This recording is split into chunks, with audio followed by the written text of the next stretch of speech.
It's day 120 here on the Appalachian Trail. We stayed at the Denny Town Road campsite. Very nice.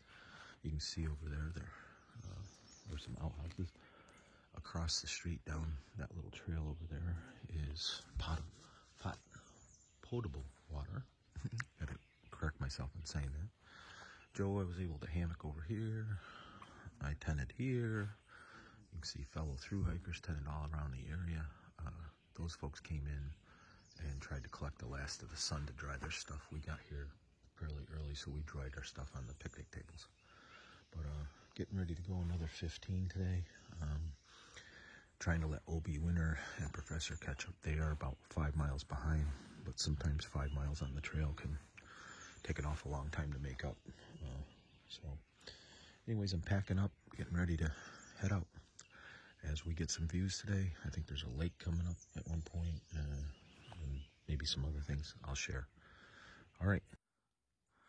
Okay, so morning of day 120, and we just came from across the street where we had a great campsite, and now might be hard to see, but there's a water spigot, which is amazing. And I'm going to be able to fill up my water real quick, and it's potable, and then we're going to hit the trail. Looking at 15-ish, maybe 16 to 17 miles total. We'll be camping behind a deli. Who knew? All right. Good morning, everybody. Joe and I are probably in a half mile, 3/4 of a mile to day 20. And as you can see, the trail continues to offer us opportunities to become better rock climbers. So, plan today is to hike to a state park where there is a concession stand, and we're gonna get a cold soda as a celebration of getting there. And then at the RPH shelter ahead, the Long Distance Hiking Club is sponsoring a barbecue for hikers. We should get there a little, it's 11 miles, so maybe just after 1. And then to finish our day, we're gonna hike to another 6 miles, I guess, to camp behind a New York deli, which will allow us to get potentially a dinner. So at least today potentially has a lot of opportunities to eat well in it. It is supposed to rain all day, sometime around 11, and then just continue through the night. So sorry about my heavy breathing. We'll see how that goes. It looks like and feels like it might rain earlier. All right. Okay, we are coming up to an outlet from a beaver pond. You can hear the quantity of water that is running out. There's a beaver dam right up there. Hard to see. Yeah, because it's blocked in. But this water may look dark, but the water's clear. The base, much like the Adirondacks, is just dark. And then there's a waterfall there. Pretty cool. Although I will say this, bugs will eat you alive here right now. It's perfect season for mosquito hatch. And it's been damp and hot, and they will carry you away. Anyways, pretty cool. Oh, there's a little different view of that waterfall. Oh, beautiful, man. That'd be a great place to take a shower. That would be cool. All right. Just trying to give some perspective. So I'm on the base, and Joe's working his way up this rock face. That is the AT. If you look, there's a blaze right there on the tree. And as he works his way up, you can see that it's going to go right up that other rock face. Anyways, excited to have the adventures we've got in front of us today. I know that I always talk about rock walls and stuff, but how cool is this one? We're walking on it. It's a trail, and I'm assuming at some point this was some type of a bridge, or might have even served as a dam I would say, hard to tell here, I'm going to say 15 feet tall. And maybe on this side it was holding back water. I don't know. There's no water there presently, but pretty dang cool, I can tell you that. Anyways, stone walls seem to be something I enjoy. I marvel at the amount of work it takes to build them, because there wasn't machines putting these stones in place, with people's hands. So Joe and I were talking yesterday that people coming out here and homesteading, we're living a hard life, and I forget what we said, but if coming out here and building a life was better than what they had, how bad was it where they came from? It had to be terrible. So anyways, that's the view for today, or for right now anyway. Okay, I just want to read this to you. This is in the middle of the woods. We're still probably 2/10 of a mile from the road. Telephone of the Wind, it's called. And I'm not going to read the poem. You could freeze the video for that. But this Telephone of the Wind is for all who grieve. You are welcome to find solace here. Please use it to connect with those you've lost, to feel the comfort of their memory. May you hear their voices in the wind. May you be at peace with your losses. That's a pretty cool idea. Anybody who's ever lost someone they loved and is grieved knows that you'd give anything to just hear their voice one more time. So if you want to connect with Telephone of the Wind, tag wind.phone.newyork on Instagram. All right, coming up to another waterfall area. You can hear the water running pretty heavily.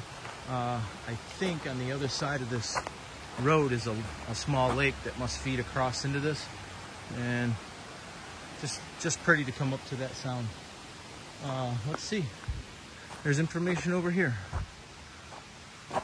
Looking for the Feinstock Park concession stand or AT hiking camp. Oh, okay. Mosquitoes are terrible right now, but just want to be fair to New York. They do have several of these stone cased stairs on many of their elevation changes, so props to them for the efforts that it takes to build this kind of stuff. It's amazing. So thanks to the trail maintainers.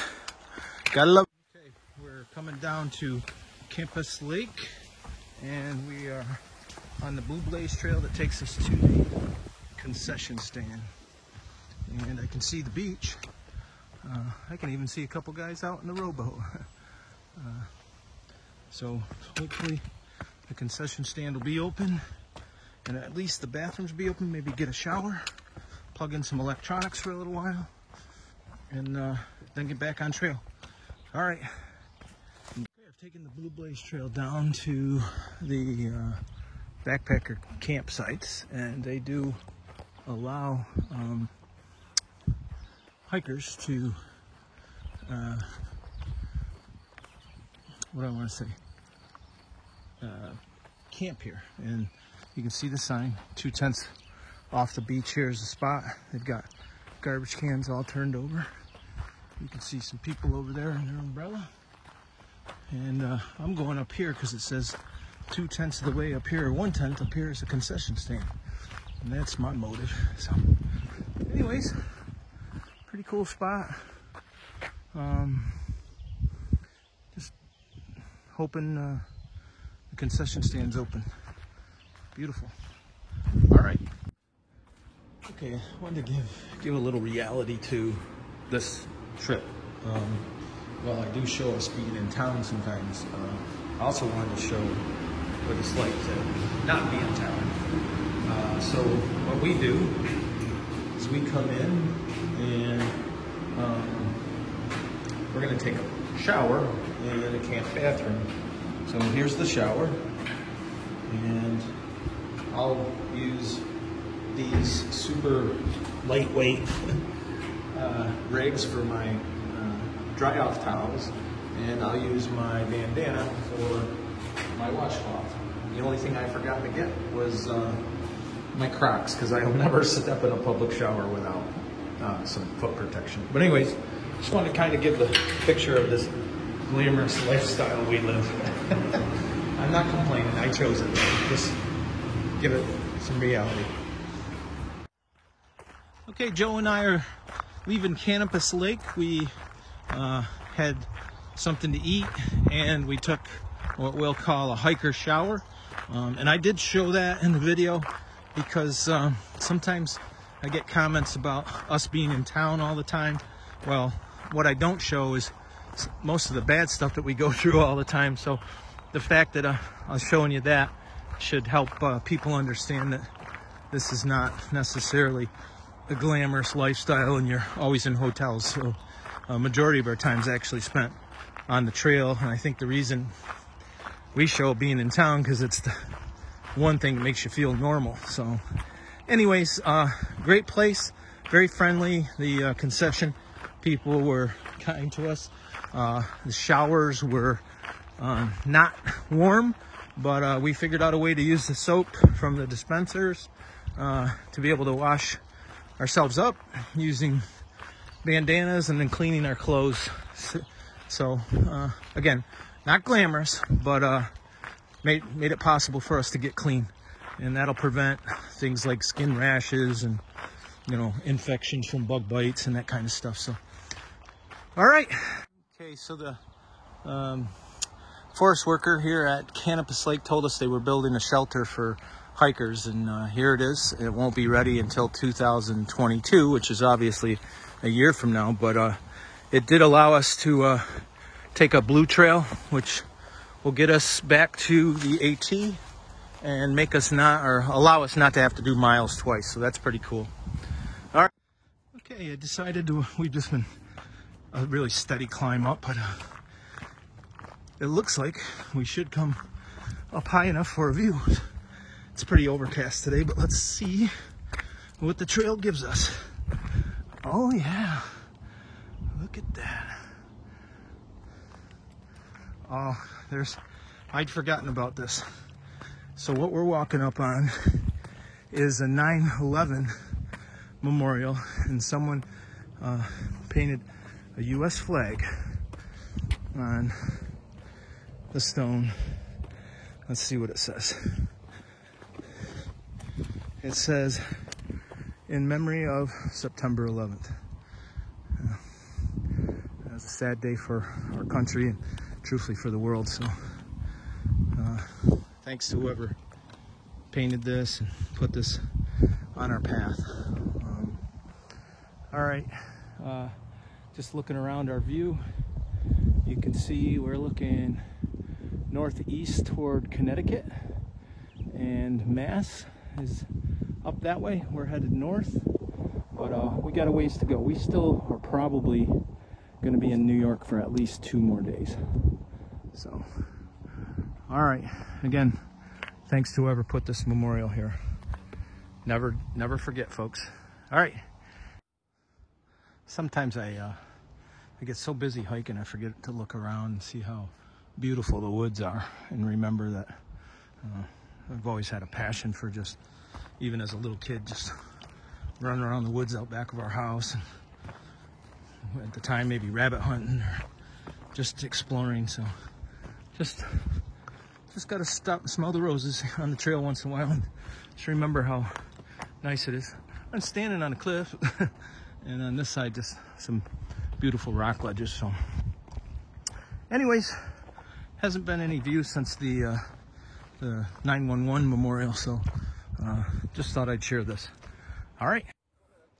Well, I guess it was my turn here with the accident. I don't know if you can see the mud on my shirt, and just fell on my shoulder and scraped it up, and messed up my leg a little bit, but we'll see how it goes.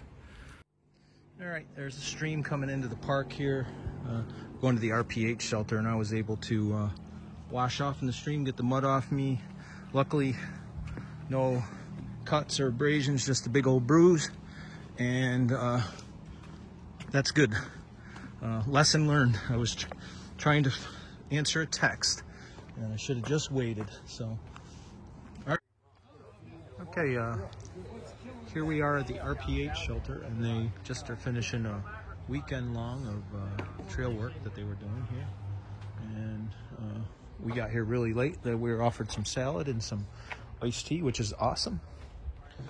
And they also have tons of water available. You can see under the table. And then one of the few shelters I've ever seen that had a hiker box available. So if you were in need of something, you could grab something, I guess. Pretty cool. All volunteer, like most of the shelters. I think one of the coolest things that I haven't shown you yet is this poor hiker's been stuck here, fell through the ceiling. You know, they ask people not to go up on the roof, and this is what happens when you don't follow the directions. So, all right. Okay, just a little more information here. This is called Ralph's Peak Hiker Cabin. It is one of the nicer cabins, certainly nicest one we've seen in quite a while since Pennsylvania. And they had a weekend here of workers. You can see they have a flower garden.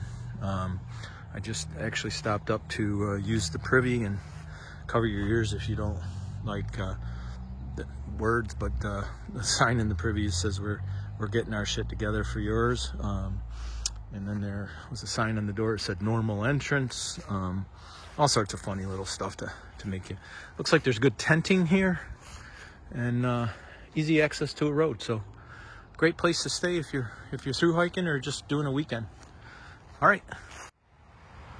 Okay, just came out of that shelter and we're headed under the overpass and onto the next climb, which is right over there. Really nice shelter. We unfortunately missed the barbecue. They had been there all weekend and they were doing trail work, so it was, you know, fatigue for them. And Trail Magic, nobody owes you anything, so it was nice. We got a couple of bottles of iced tea, and they actually had a couple bags of salad, which Joe and I gobbled down, and we were able to take advantage of some water they had there that was fresh. So anyways, I can't tell. I can't see a lake. Well, but, I see the field. Okay, no, those aren't fields. Those are regular fields, I guess. All right, we're JJ and are a little confused about what town this might be, but it's the first time we've had a view in a while, and we can see a 4-lane highway, you know, a throughway of some kind going that way. Could be the Taconic Parkway, who knows? But first chance we've had at this kind of view in a while. All right. Yep, JJ. Roll on. Roll on. Hey everybody, this is Wendy's. This is Wendy's. How you doing, Wendy's? Wendy's, what a perfect opportunity to do an interview. We have been hiking around Wendy's for probably half the trail. Wow. At least, yeah. You're from Albany, I heard you say, back at the Yep. shelter, right? Yep, a couple hours north of here. You gonna do a 0 at home or anything? Yeah, maybe a 00. maybe a 00? Yeah. Yeah. Family's gonna come grab you off the trail at the Pike or something? Yeah, I'm pretty close to the Massachusetts part of the trail, not northern Massachusetts, so probably up there. Cool. Yeah. When are you hoping to get to Katahdin?